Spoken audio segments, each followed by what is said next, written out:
നെയ്ച്ചോറ് ഇല്ലാതെ എന്ത് പെരുന്നാളല്ലേ. നമുക്ക് വളരെ ഈസി ആയിട്ട് കുക്കറിൽ നെയ്ച്ചോറ് ഉണ്ടാക്കാം. അപ്പോൾ എല്ലാവരും ചോദിക്കും നെയ്ച്ചോറ് മാത്രമേ ഉള്ളൂ, ബിരിയാണി ഇല്ലേ, ഫ്രൈഡ് റൈസ് ഇല്ലേ എന്നൊക്കെ. നെയ്ച്ചോറ് മാത്രമേ ഇപ്പോൾ ചെയ്യുന്നുള്ളൂ. അതെന്ന് വെച്ചാൽ നമ്മൾ തലശ്ശേരി ചിക്കൻ ബിരിയാണിയും മുട്ട ബിരിയാണിയും ഒക്കെ നേരത്തെ ചെയ്തിട്ടുണ്ട് കേട്ടോ. അപ്പോൾ ആ റെസിപ്പികളുടെയൊക്കെ ലിങ്ക് നമ്മുടെ ഈ വീഡിയോയുടെ താഴെ ഡിസ്ക്രിപ്ഷൻ ബോക്സിലുണ്ട്. അതുപോലെ ഫ്രൈഡ് റൈസിൻ്റെ ഒക്കെ ഉണ്ട്. അപ്പോൾ നിങ്ങൾ ഇഷ്ടമുള്ള വിഭവങ്ങൾ ഉണ്ടാക്കുക പെരുന്നാളിന്. നമ്മളിങ്ങനെ നേരത്തെ ചെയ്താലല്ലേ പെരുന്നാളാവുമ്പോൾ നിങ്ങൾക്ക് അത് ഈസി ആയിട്ട് ഏത് വേണം എന്ന് സെലക്ട് ചെയ്യാൻ പറ്റുള്ളൂ. അതുകൊണ്ടാണ് നെയ്ച്ചോറ് ഉണ്ടാക്കാൻ ഒരുവിധം എല്ലാവർക്കും അറിയാവുന്നതാണ്, വളരെ ഈസിയുമാണ്. പിന്നെ നമ്മൾ എടുക്കുന്ന ആ അരിയുടെ കുക്കിംഗ് ടൈം മാത്രം ശ്രദ്ധിച്ചിട്ടുണ്ടെങ്കിൽ പെർഫെക്റ്റ് ആയിട്ട് നെയ്ച്ചോറ് റെഡിയാക്കി എടുക്കാം. എന്താണെന്ന് വെച്ചാൽ ബസ്മതി റൈസ് ആണെങ്കിൽ അതിൻ്റെ കുക്കിംഗ് ടൈം വ്യത്യാസം ഉണ്ടാവും, ജീരകശാല റൈസ് ആണെങ്കിൽ അതിൻ്റെ കുക്കിംഗ് ടൈം വ്യത്യാസം ഉണ്ടാവും. നമ്മൾ കുക്കറിൽ കുക്ക് ചെയ്യുമ്പോൾ അരി കുക്കായി വരുന്ന ടൈമിൽ വ്യത്യാസം ഉണ്ടാവും. പക്ഷേ നമ്മൾ പാനിലാണ് കുക്ക് ചെയ്യുന്നതെങ്കിൽ നമുക്ക് ഇടയ്ക്കിടയ്ക്ക് നോക്കാം കുക്കായിട്ടുണ്ടോ ഇല്ലയോ എന്നുള്ളത്. അതനുസരിച്ച് ആ ഒരു കുക്കിംഗ് ടൈം ശ്രദ്ധിച്ച് പെർഫെക്റ്റ് ആയിട്ടുള്ള നെയ്ച്ചോറ് നമുക്ക് റെഡിയാക്കി എടുക്കാം. അപ്പോൾ ഞാൻ എങ്ങനെയാണ് നെയ്ച്ചോറ് കുക്കറിൽ ഉണ്ടാക്കുന്നതെന്ന് നിങ്ങളൊന്ന് കണ്ടിട്ട് ഇഷ്ടമായി കഴിഞ്ഞാൽ നമ്മുടെ വീഡിയോ ഒന്ന് ലൈക്ക് ചെയ്യുക. അപ്പോൾ കാണാം നമുക്ക് നെയ്ച്ചോറ് എങ്ങനെയാണ് റെഡിയാക്കുക എന്നുള്ളത്.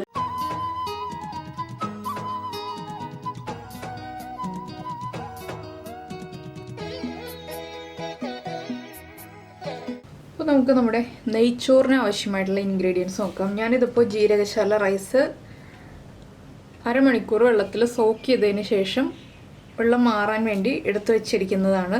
ഇതിൽ ജീരകശാല റൈസ് അല്ലെങ്കിൽ വയനാടൻ കൈമ എന്ന് പറയുന്ന റൈസ് ഉണ്ടല്ലോ, ഇതാണ് കേട്ടോ ടേസ്റ്റ് കൂടുതൽ നെയ്ച്ചോറിന്. പിന്നെ ബസ്മതി റൈസിലും ചെയ്യാം. പിന്നെ ഞാൻ എടുത്തിരിക്കുന്നത് 1.5 സവോള എടുത്തിട്ടുണ്ട്. ഒരു സവോള ഫ്രൈ ചെയ്യാനും 1/2 സവോള നമ്മുടെ നെയ്ച്ചോറിലേക്ക് ചേർക്കാനാണ്. പിന്നെ ഒരു പച്ചമുളക്, അത് ഓപ്ഷനിലാണ്. നെയ്ച്ചോറിന് ചെറിയൊരു എരിവ് വേണമെന്നുണ്ടെങ്കിൽ മാത്രം പച്ചമുളക് ചേർക്കാം, ഇല്ലെങ്കിൽ ചേർക്കണ്ട. പിന്നെ നമുക്ക് വേണ്ടത് നെയ്, കാഷ്യൂ നട്ട്, റൈസിൻസ്, അതൊക്കെ നമ്മുടെ ഇഷ്ടത്തിന് ചേർക്കാം. പിന്നെ നമ്മൾ ഇതിൽ യൂസ് ചെയ്യുന്ന സ്പൈസസ്, ഇതിപ്പോൾ ഒരു തക്കോലത്തിൻ്റെ ഈ ഒരു പീസേ ഞാൻ എടുക്കുള്ളൂ കേട്ടോ. ഈ ഫ്ലവർ ഷേപ്പിലുള്ളതിൻ്റെ ഈ ഒരു പെറ്റിൽ അടർത്തി എടുക്കുള്ളൂ, അത് മതി. നമ്മൾ 1 കപ്പ് റൈസാണ് എടുത്തിരിക്കുന്നത്. പിന്നെ ഇത്രയുള്ള ഒരു പീസ് പട്ട എടുത്തിട്ടുണ്ട്, 1 ഏലക്ക, 2 ഗ്രാമ്പു, അതുപോലെ 2 പിഞ്ച് പെരുംജീരകം, നമ്മുടെ ഫെന്നൽ സീഡ്സ്, ഇത്രയാണ്. അപ്പോൾ ആദ്യം റൈസ് നന്നായിട്ട് വാഷ് ചെയ്തതിന് ശേഷം അരമണിക്കൂർ വെള്ളത്തിൽ സോക്ക് ചെയ്യുക. അതിന് ശേഷമാണ് വെള്ളം പോകാൻ വേണ്ടിയിട്ട് നമ്മളിതുപോലെ ഒരു അരിപ്പയിലേക്ക് എടുത്ത് വയ്ക്കുന്നത്. അപ്പോൾ ഞാനിത് കുക്കറിലാണ് ഉണ്ടാക്കാൻ പോകുന്നത്. അതുകൊണ്ട് തന്നെ 1 കപ്പ് റൈസിന് 1.5 കപ്പ് തിളച്ച വെള്ളമാണ് ചേർക്കുന്നത്. അപ്പോൾ നമുക്ക് ആദ്യം നമ്മുടെ സവോളയൊക്കെ ഒന്ന് സോട്ട് ചെയ്ത് റൈസ് കുക്ക് ചെയ്യാൻ വെച്ചിട്ട് ബാക്കിയുള്ള കാര്യങ്ങൾ ചെയ്യാം. ഇപ്പോൾ നമ്മൾ നമ്മുടെ കുക്കർ ചൂടാക്കാൻ വെച്ചിട്ടുണ്ട്. കുക്കറിലേക്ക് നമുക്ക് ആദ്യം നെയ്യ് ആഡ് ചെയ്യാം. അപ്പോൾ ഞാനിപ്പോൾ 1.25 ടേബിൾ സ്പൂൺ നെയ്യ് ആഡ് ചെയ്യുന്നുണ്ട്.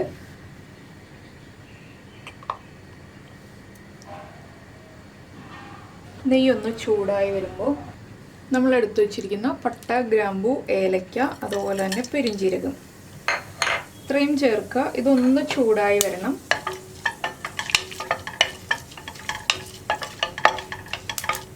ഇനി ഇതിലേക്ക് നമുക്ക് ഒരു സവോളയുടെ പകുതി, ഒരു മീഡിയം വലിപ്പമുള്ള സവോളയാണ് ഞാൻ എടുത്തത്.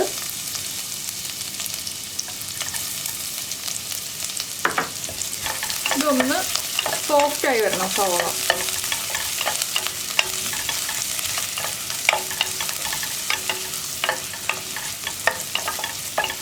അപ്പോൾ ഈ കുക്കറിൽ എനിക്ക് 1 വിസിൽ വന്നിട്ടുണ്ടെങ്കിൽ ഈ റൈസ് കുക്കായി കിട്ടും കേട്ടോ. അപ്പോൾ നിങ്ങളെടുക്കുന്ന കുക്കറും എടുക്കുന്ന റൈസിൻ്റെ ബ്രാൻഡും അനുസരിച്ച് നമ്മുടെ കുക്കിംഗ് ടൈമിൽ വ്യത്യാസം വരും. അതൊന്ന് ശ്രദ്ധിക്കുക. അപ്പോൾ എന്താണെന്ന് വെച്ചാൽ നമ്മൾ പുതിയ റൈസാണ് വാങ്ങിക്കുന്നതെങ്കിൽ ആദ്യം ഒന്ന് കുറച്ച് ചെറിയൊരു ക്വാണ്ടിറ്റി കുക്ക് ചെയ്ത് നോക്കുക. അപ്പോൾ എത്ര ടൈം എടുക്കുന്നുണ്ട്, എത്ര വിസിൽ വരണം എന്നുള്ളത് നമ്മളൊന്ന് ചെക്ക് ചെയ്ത് നോക്കുക. അല്ലെങ്കിൽ റൈസ് കുഴഞ്ഞു പോകാൻ സാധ്യതയുണ്ട് കുക്കായിട്ട്, അല്ലെങ്കിൽ ചിലപ്പോൾ കുക്കാവാതിരിക്കാം. അപ്പോൾ ഈ കുക്കറിൻ്റെ കാര്യമാണ് ഞാൻ പറഞ്ഞത്. എനിക്ക് 1 വിസിലാണ് ഇതിൽ കറക്റ്റായിട്ട് കുക്കിംഗ് ടൈം വരുന്നത്. സവോളയൊന്നും ഒരുപാട് ബ്രൗൺ ആയി പോകേണ്ട ആവശ്യമില്ല കേട്ടോ. സവോള ഒന്ന് കളർ ചേഞ്ച് ആയി തുടങ്ങുക, അത്രയേ ഉള്ളൂ. ആ സവോളയുടെ ഫ്ലേവറൊക്കെ നമ്മുടെ ഈ ഗീ റൈസിന് ഉണ്ടാവണം. ഇനി നമുക്കിതിലേക്ക് ഒരു പച്ചമുളക് ഒന്ന് പകുതി സ്പ്ലിറ്റ് ചെയ്തിട്ട് ചേർക്കാം. ഇത് ഓപ്ഷനിലാണ്. ചെറിയ എരിവ് ആവശ്യമുണ്ടെങ്കിൽ മാത്രം പച്ചമുളക് ചേർക്കാം, ചേർത്തില്ലെങ്കിലും പ്രശ്നമൊന്നുമില്ല. ആ ഒരു പച്ചമുളകിൻ്റെ ഫ്ലേവറും കൂടെ വരുമ്പോൾ കുറച്ചുകൂടി ടേസ്റ്റാണ് നമ്മുടെ റൈസിന്. കൈമ റൈസ് ആകുമ്പോൾ അല്ലെങ്കിൽ ജീരകശാല റൈസ് ആകുമ്പോഴുള്ള ഗുണം എന്താണെന്ന് വെച്ചാൽ ആ റൈസിന് തന്നെ നല്ലൊരു മണമുണ്ട്, നല്ലൊരു ടേസ്റ്റാണ് ആ റൈസിന് തന്നെ. പിന്നെ നമ്മളിത് നെയ്യിൽ വഴറ്റിയിട്ട് കുക്ക് ചെയ്യേണ്ട ആവശ്യമൊന്നുമില്ല, ഒട്ടി പിടിക്കൊന്നുമില്ല. അപ്പോൾ നമ്മുടെ സവോള ഏകദേശം ആയിട്ടുണ്ട്. നമുക്ക് ഇതിലേക്ക് ആവശ്യത്തിന് ഉപ്പ് ചേർക്കാം. റൈസിന് ആവശ്യമായിട്ടുള്ള ഉപ്പ് ആദ്യം ചേർക്കുക. ഇനി ഞാനിതിലേക്ക് ചേർക്കുന്നത് തിളച്ച വെള്ളമാണ്, 1.5 കപ്പ് വെള്ളം. അപ്പോൾ നമ്മൾ എല്ലാ ഇൻഗ്രീഡിയൻസും മെഷർ ചെയ്തെടുക്കുക. അപ്പോൾ ഇനി ഈ വെള്ളം ഒന്ന് തിളക്കട്ടെ. വെള്ളം തിളച്ചതിന് ശേഷമാണ് നമ്മൾ അരി ചേർക്കുക. അപ്പോൾ നമ്മുടെ വെള്ളം തിളയ്ക്കുന്നുണ്ട്. ഇനിയിപ്പോൾ നമുക്ക് ഇതിലേക്ക് അരി ചേർക്കാം.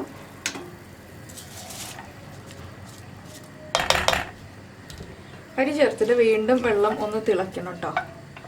അതിന് ശേഷമാണ് നമ്മൾ അടച്ചു വയ്ക്കുന്നത്. അപ്പോൾ ഉപ്പ് ചെക്ക് ചെയ്യുക. ഉപ്പ് കുറവാണെങ്കിൽ ഉപ്പ് ആഡ് ചെയ്ത് കൊടുക്കുക. എന്താണെന്ന് വെച്ചാൽ നമ്മളിപ്പോൾ ഉപ്പ് ചെക്ക് ചെയ്യുമ്പോൾ കുറച്ച് ഉപ്പ് കൂടുതലായിരിക്കണം. സാധാരണ നമ്മൾ കഴിക്കുന്ന ഇപ്പോൾ ഒരു ഫ്രൈഡ് റൈസോ ബിരിയാണിയോ ഗീ റൈസോ ഒക്കെ കഴിക്കുമ്പോഴുള്ള ആ ഒരു ഉപ്പിൻ്റെ അളവിൽ നിന്ന് ഒരു പടി മേലെയായിരിക്കണം ഉപ്പ്.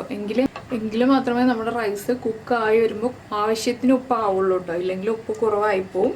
അപ്പോൾ ഉപ്പ് ചെക്ക് ചെയ്തിട്ട് മാത്രമേ നമ്മൾ കുക്കർ അടച്ചു വയ്ക്കാൻ പാടുള്ളൂ. അപ്പോൾ ചില കുക്കറിലാണെങ്കിൽ 2 or 3 വിസിൽ വരുന്നത് വരെ വെയിറ്റ് ചെയ്യേണ്ടി വരും. അതാണ് ഞാൻ പറഞ്ഞത്, ആദ്യമേ നമ്മളൊന്ന് റൈസ് കുക്ക് ചെയ്ത് നോക്കുക. ഓരോ പ്രാവശ്യവും വാങ്ങിക്കുന്ന അരി നമുക്ക് കിട്ടുന്ന ബ്രാൻഡ് വ്യത്യാസം ഉണ്ടാവില്ലേ. അപ്പോൾ ഞാൻ ബസ്മതി റൈസ് ഞാൻ യൂസ് ചെയ്യുന്നത് ഇന്ത്യ ഗേറ്റിൻ്റെ ആണ്. ഇതിപ്പോൾ ഞാൻ എടുത്തിരിക്കുന്നത് ഫാമിലി എന്ന് പറഞ്ഞ ബ്രാൻഡിൻ്റെ ജീരകശാല റൈസ് ആണ്. ഇതുണ്ടോ. അപ്പോൾ റൈസിൻ്റെ ബ്രാൻഡ് മാറുന്നതനുസരിച്ച് കുക്കിംഗ് ടൈം വ്യത്യാസം വരും. അപ്പോൾ ഇത് ഞാൻ അടച്ചു വയ്ക്കുകയാണ്. ഞാനിപ്പോൾ മീഡിയം ഫ്ലെയിമിലാണ് വെച്ചിരിക്കുന്നത്. ഒരു വിസിൽ വരുന്നത് വരെ ഈ മീഡിയം ഫ്ലെയിമിൽ തന്നെ ഇരുന്ന് കുക്കാവട്ടെ. ഒരു വിസിൽ വന്ന് ഫ്ലെയിം ഓഫ് ചെയ്ത് കംപ്ലീറ്റ് പ്രഷർ പോയി കഴിഞ്ഞിട്ട് നമുക്ക് തുറക്കാം. അപ്പോൾ നമ്മുടെ കുക്കർ ഒരു വിസിൽ വന്നിട്ടുണ്ട്. ഞാൻ ഫ്ലെയിം ഓഫ് ചെയ്തു. ഇനി നമുക്ക് ഇതിലേക്കുള്ള കാഷ്യൂനട്ടും റൈസിൻസും സവോളയൊക്കെ ഫ്രൈ ചെയ്യാം. അതിനായിട്ട് വേറെ പാൻ വയ്ക്കുക. ഇതിപ്പോൾ ഞാൻ വെജിറ്റബിൾ ഓയിലാണ് ഫ്രൈ ചെയ്യാൻ പോകുന്നത്. നെയ്യിൽ ഫ്രൈ ചെയ്യണമെന്നുണ്ടെങ്കിൽ നെയ്യിൽ ഫ്രൈ ചെയ്യാം. ഇപ്പോൾ നമ്മുടെ ഓയിൽ ചൂടായിട്ട് നമുക്ക് ആദ്യം ഇതിലേക്ക് സവോള ചേർക്കാം. സവോള ചേർത്തിട്ട് ഒന്ന് ഫ്രൈ ചെയ്തെടുക്കാം. അപ്പോൾ ഇത് ഒരു സവോളയോ ഹാഫ് സവോളയോ എത്രയാണെന്ന് വെച്ചാൽ ചേർക്കാം കേട്ടോ. ഇത്ര ക്വാണ്ടിറ്റി എന്നൊന്നുമില്ല. എന്താണെന്ന് വെച്ചാൽ നമുക്ക് എത്രത്തോളം സവോള ഇഷ്ടമാണോ അതിനനുസരിച്ച് ചേർക്കാം.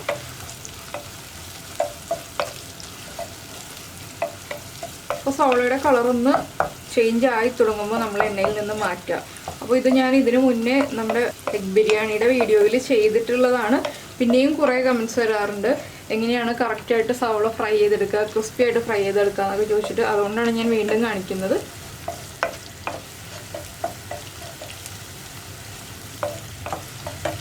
അപ്പോൾ നെയ്യുടെ കൂടുതൽ ഫ്ലേവർ ഇഷ്ടമുള്ള ആളുകൾക്ക് ഈ സവോള ഫ്രൈ ചെയ്യുന്നതൊക്കെ നെയ്യിൽ തന്നെ ഫ്രൈ ചെയ്യാം. പിന്നെ നമ്മൾ പൊതുവെ നെയ്ച്ചോറിന് ആ നെയ്യുടെ ഫ്ലേവർ കിട്ടാൻ വേണ്ടിയിട്ടാണ് നമ്മൾ ആദ്യമേ നമ്മുടെ ഗ്രാമ്പും പട്ടയും ഏലക്കയും എല്ലാം നമ്മൾ നെയ്യിലൊന്ന് റോസ്റ്റ് ചെയ്തിട്ട് അതിലേക്ക് വെള്ളം ചേർത്തിട്ടാണല്ലോ നമ്മൾ അരി ഇപ്പോൾ കുക്ക് ചെയ്തെടുത്തിരിക്കുന്നത്. അതുകൊണ്ടാണ് ഞാൻ പിന്നെ ഇതും കൂടി നെയ്യിൽ ഫ്രൈ ചെയ്യണ്ടല്ലോ എന്ന് വിചാരിച്ചു.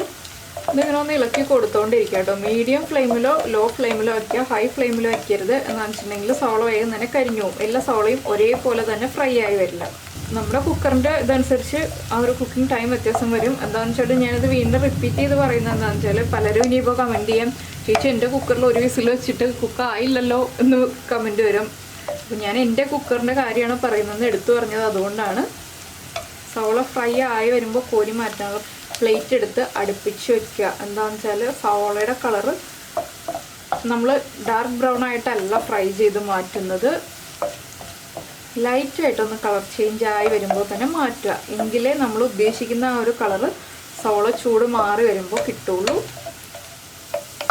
ഇപ്പോൾ കണ്ടോ സവോള കറക്റ്റായിട്ട് ആയി വന്നിട്ടുണ്ട്. ഇത്രയും മതി കേട്ടോ. ഇനി ഇത് കൂടുതലായിട്ട് നമ്മൾ ഫ്രൈ ചെയ്തിട്ടുണ്ടെങ്കിൽ സവോളയുടെ കളർ ഡാർക്കായി പോവും. ഞാനിപ്പോൾ എണ്ണയിൽ നിന്ന് മാറ്റാണ്.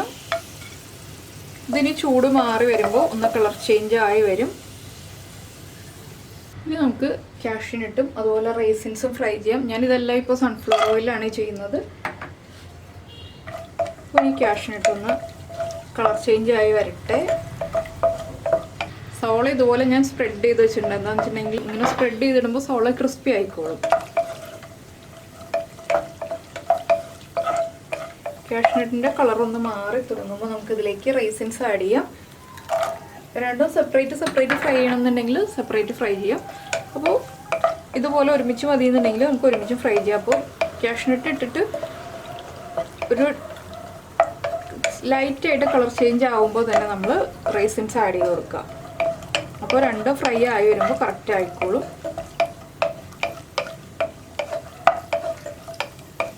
കണ്ടോ നമ്മുടെ കാഷ്നട്ടിൻ്റെ കളർ മാറി വരുന്നുണ്ട്, റൈസിൻസ് ബബിളായി വരുന്നുണ്ട്.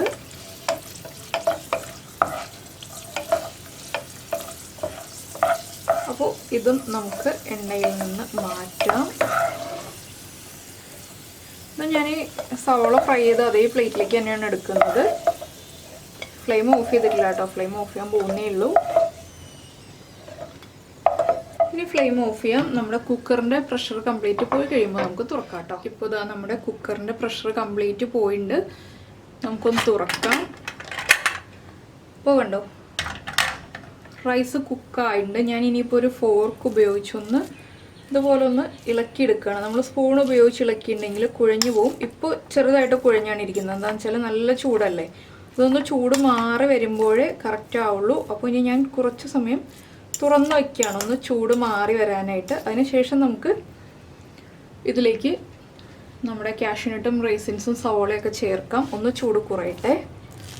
അപ്പോൾ ഇതാ നമ്മുടെ നെയ്ച്ചോറ് ചൂടൊക്കെ മാറി വന്നിട്ടുണ്ട്. ഇത് കണ്ടോ, അപ്പോൾ നെയ്യുടെ തിളക്കവും എല്ലാം കറക്റ്റായിട്ടുണ്ട്. അപ്പോൾ ഇതിലിട്ടിരിക്കുന്ന പച്ചമുളക് നമുക്കങ്ങ് മാറ്റാം.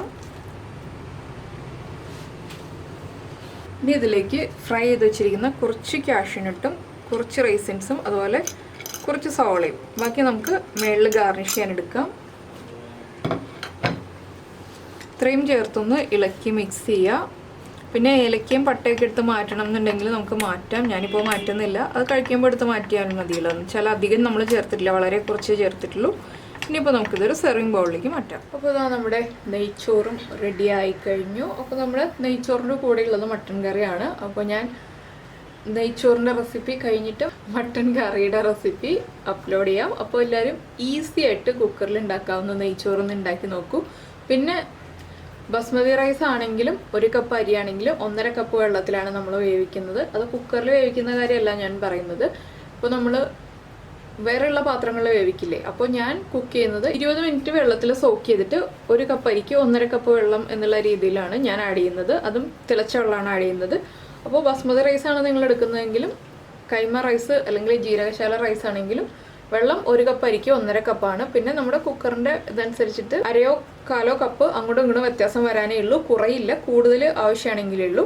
അപ്പോൾ എന്തായാലും എല്ലാവരും ഈ ഒരു നെയ്ച്ചോറ് പെരുന്നാളിനൊക്കെ ഉണ്ടാക്കി കഴിക്കുക, ഇല്ലെങ്കിൽ നമുക്ക് സൺഡേ ഉണ്ടാക്കി കഴിക്കാം. അപ്പോൾ ഉണ്ടാക്കി കഴിച്ച് കഴിഞ്ഞിട്ട് ഇഷ്ടമായി കഴിഞ്ഞാൽ നമ്മുടെ വീഡിയോ ഒന്ന് ലൈക്ക് ചെയ്യുക. അതുപോലെ തന്നെ ഇഷ്ടപ്പെട്ട റെസിപ്പികൾ കുക്കിംഗ് താല്പര്യമുള്ള ആളുകൾക്കൊന്ന് ഷെയർ ചെയ്തും കൊടുക്കുക. അപ്പോൾ നമുക്ക് നമ്മുടെ അടുത്ത റെസിപ്പിയുമായിട്ട് അടുത്ത ദിവസം കാണാം. ബൈ.